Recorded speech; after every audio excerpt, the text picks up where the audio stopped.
নমস্কার প্রিয় দর্শক বন্ধুরা, আশা করছি খুব ভালো আছেন। আপনারা দেখছেন আপনাদের প্রিয় চ্যানেল কমটেক এসপি। তো অন্য দিনকার মতন চলে এসেছি নতুন একটি আপডেট ভিডিও নিয়ে।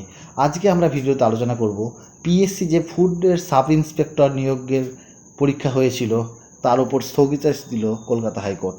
বিচারপতি রাজশেখর মান্থা স্থগিতাদেশ দেওয়ার পর সিআইডির হাতে তদন্তের ভার তুলে দেন এবং আগামী 22শে মের মধ্যে রিপোর্ট জমা দেওয়ার নির্দেশ দিয়েছেন।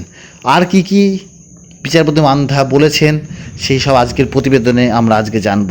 তো ভিডিওটি শুরু করার আগে বলে রাখি, যারা চ্যানেলে নতুন তারা অবশ্যই চ্যানেলটিকে সাবস্ক্রাইব করবেন এবং পাশে থাকা বেল আইকনটিকে অল করে রাখবেন, যাতে প্রতিদিনের নতুন নতুন আপডেট ভিডিও সবার প্রথমে আপনি পেয়ে যান। তো বেশি আর কথা না বাড়িয়ে চলুন সরাসরি ভিডিওতে যাওয়া যাক।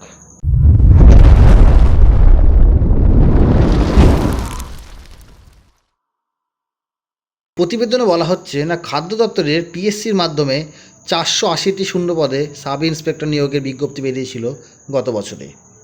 2023 সালে 23শে আগস্ট থেকে শুরু হয়েছিল আবেদন গ্রহণ এবং শেষ হয়েছিল 20 সেপ্টেম্বর। এই পদের জন্য পরীক্ষা হয়েছিল গত 17 এবং 16 মার্চ। গত 16 এবং 17 মার্চ ফুডের এসআইয়ের পরীক্ষা হয়েছিল। রাজ্যের শিক্ষাক্ষেত্রে দুর্নীতির মধ্যেই পাবলিক সার্ভিস কমিশনের মাধ্যমে খাদ্য দপ্তরের সাব ইন্সপেক্টর নিয়োগের পরীক্ষায় প্রশ্ন ফাঁসের অভিযোগ সামনে এসেছে।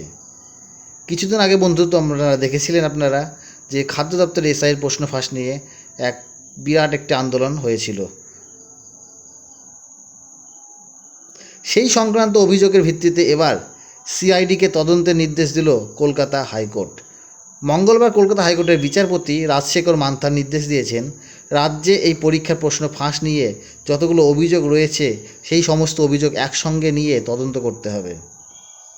রাজ্যের তদন্তকারী সংস্থার এডিজিকে মঙ্গলবার এই নির্দেশ দিয়েছেন বিচারপতি রাজশেখর মান্থা। একই সঙ্গে আপাতত এই পরীক্ষার ফল প্রকাশ, নিয়োগ সবই ক্ষেত্রেই স্থগিতা দিয়েছে বিচারপতি মান্থা।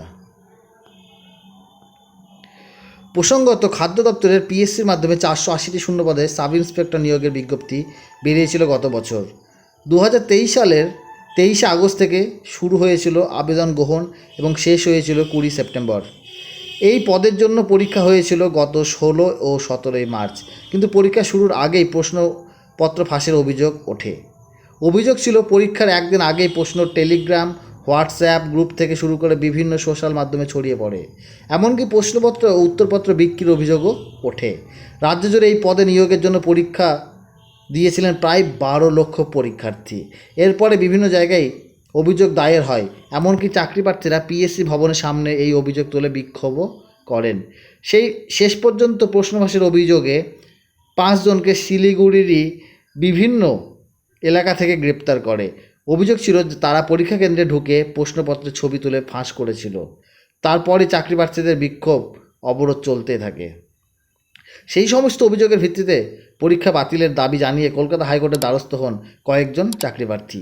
তার ভিত্তিতে এই সংক্রান্ত মামলা সিআইডিকে তদন্তের নির্দেশ দেন বিচারপতি। আগামী 22শে মের মধ্যে সিআইডিকে রিপোর্ট জমা দেওয়ার নির্দেশ দিয়েছেন কলকাতা হাইকোর্ট।